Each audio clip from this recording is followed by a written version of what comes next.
Non, c'est pas 2, mais 3. Hein. Hop, je mets de l'autre côté. Voilà, regardez. Jean-Michel Blanquer nous fait signe 2. Non, c'est le 3e temps de parole. Bonjour à toutes et à tous. Bienvenue sur KTV, Kwezi FM, le 106.9 pour ce temps de parole, toujours en direct, à la radio et à la télévision. Rivo est avec nous. Salut Rivo. Bonjour.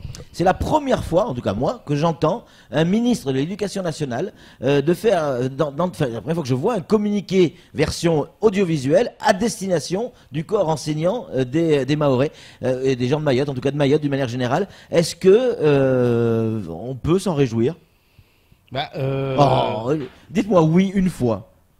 Non mais laissez-moi parler. Bon, allez-y alors. Bon.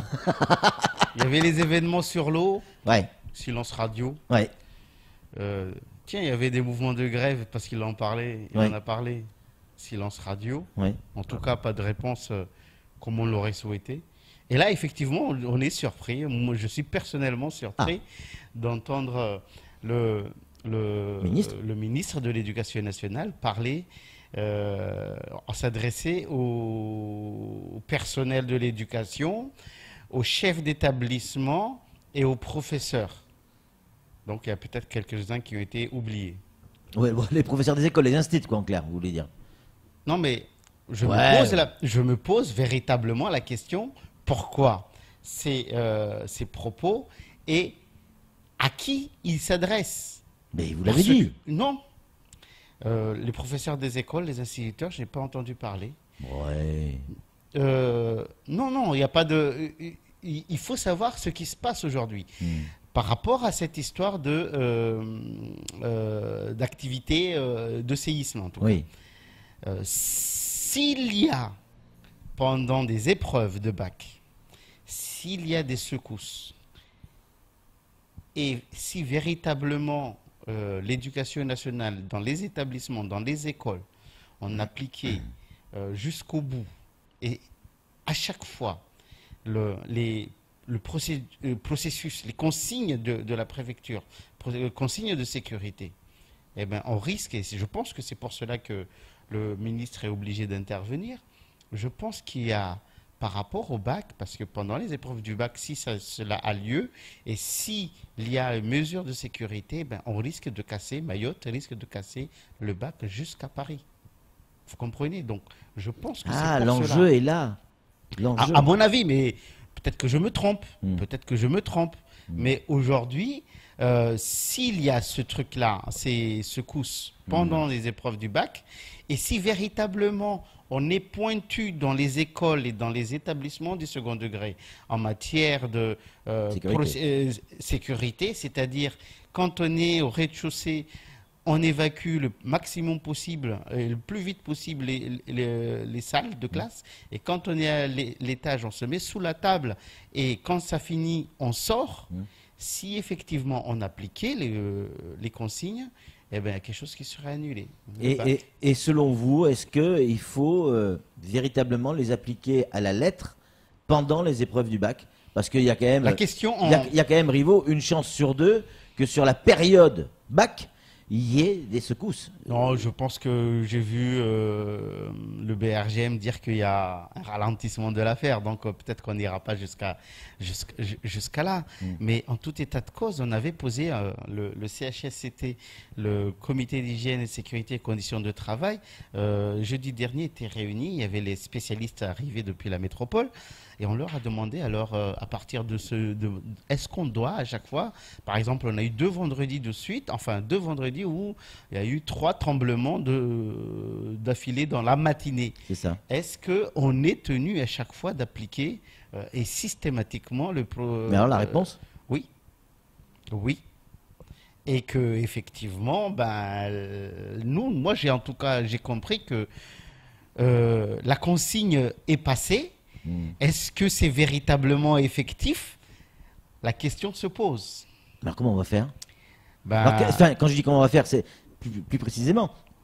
Les enjeux, c'est quoi? Imaginons que le bac à Mayotte soit perturbé, que les gamins ne puissent pas faire leur examen normalement.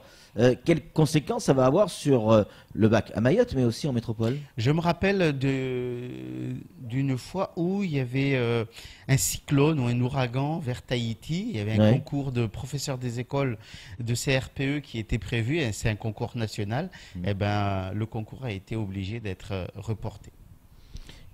Au niveau national? Oui, au niveau national. Ça veut dire que, à cause des secousses à Mayotte, si effectivement ça vient perturber le bac à Mayotte, ça veut dire que le bac national, à cause de Mayotte, serait à refaire? Deux. C'est ce qu'il a dit. 2 fois?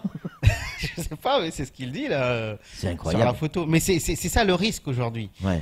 C'est ça le risque, et je pense que c'est pour cela que monsieur notre ministre réagit et se sent obligé de discuter avec, enfin de s'adresser au personnel à Mayotte. Comment ça se passe, Rivo, dans les établissements scolaires du premier degré, donc au niveau des instituts, des professeurs des écoles? Comment ça se passe? Comment est l'ambiance en lien avec les secousses, hein? Vous avez beaucoup de fatigue. Ouais. Quand ça survient la nuit, vous avez beaucoup de collègues qui arrivent le matin fatigués, tirent les pattes, et avec le stress permanent à ce que cela se produise dans la matinée ou dans la journée. Ouais. Effectivement, il y a les collègues qui stressent beaucoup. Alors évidemment, sur cette affaire. Vous avez des gens qui ne sentent pas et qui s'en amusent. Ouais. Et il y en a pour qui c'est perturbant. Alors évidemment, ça c'est c'est très difficile pour ceux qui sont là et qui s'en foutent éperdument de ces petits tremblements, et les collègues qui sont stressés à côté, c'est très difficile après. Alors évidemment, vous parlez de vos collègues, et c'est normal parce que vous êtes un syndicat, mais en fait, pour préciser ma question, je pensais surtout aux enfants. Comment les enfants réagissent? Le problème, c'est que l'attitude de l'adulte déteint sur l'attitude des gamins. Et donc, si à la maison, les parents, effectivement, ils sont stressés, les enfants, automatiquement, de la même manière, à l'école, si les collègues, ils sont stressés, les enfants aussi, les élèves aussi. Et on a eu droit à des droits entre guillemets, hein, à des vents de panique dans les écoles, où ça reste encore bien encadré. Les vents de panique, c'est surtout après quand ça a lieu, on nous appelle, vous avez des directeurs d'école, des collègues qui nous appellent, mais on n'en peut plus, il faut qu'on fasse quelque chose. Et faire quoi? Qu'est-ce qu'on peut faire? Vous en avez qui se sont mis quand même en droit de retrait? Non, pas en droit de retrait, en arrêt, hein, parce que y a le stress, le choc psychologique quand même qui est assez fort. Mais heureusement que ça ne dure pas, et heureusement encore, il n'y a pas eu de catastrophe.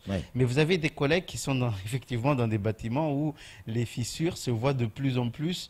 Avant, c'était, comme ils disent les spécialistes, c'était des fils c'était des traits de crayon. Maintenant, c'est très apparent. Donc, effectivement, quand ils travaillent dans des bâtiments comme ça, ils se posent beaucoup de questions. Un petit message qui n'a rien à voir avec la discussion. C'est quelqu'un qui doit avoir beaucoup d'humour, qui demande si vous n'avez pas pris le t-shirt de votre fils. Vous êtes un peu serré dedans, non? C'est mon ami, je pense, celui qui parle. En tout cas, merci beaucoup Rivo d'être venu sur ce plateau. C'est tout pour ce temps de parole. Tout de suite, la suite de nos programmes.